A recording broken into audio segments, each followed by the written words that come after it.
Ça a été le premier à dire qu'il y avait des variants. Quand M. Véran et Mme Lacombe nous disaient non, le virus ne mute pas, il a été le premier à parler des variants. Simplement sur l'hydroxychloroquine, que ça marche ou que ça ne marche pas, c'est évident que c'est un sujet explosif et qu'il y a beaucoup d'autres préoccupations qui viennent se greffer dessus. Pour 3 raisons. 1, c'est un médicament qui coûte très peu cher et qui est dans le domaine public. 12 millionième fois que j'entends ça. Deuxième, oui, mais ça n'en est pas moins vrai. Oui, deuxième si ça marchait, raison, ça quand même à 100%.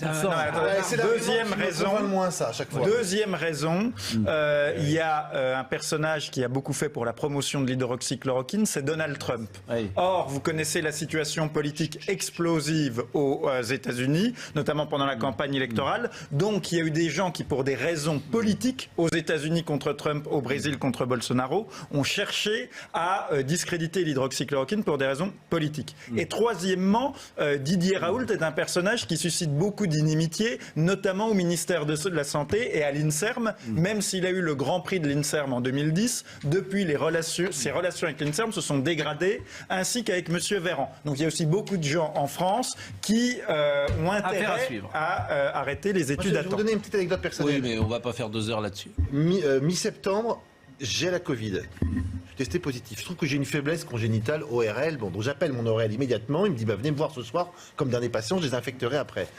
Il me regarde, il me dit vous n'avez rien. Il me dit mais moi j'ai eu mon ORL, j'ai eu l'hydroxychloroquine il y a 3 mois, une forme très très très grave. J'ai failli être hospitalisé. Je me suis soigné à l'hydroxychloroquine. C'est tout.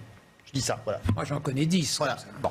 Oui, je voulais conclure sur Didier Raoult quand même, parce qu'il y a ces fameuses vidéos du mardi. Oui. Alors, moi, j'ai regardé l'intégralité de ces vidéos du mardi.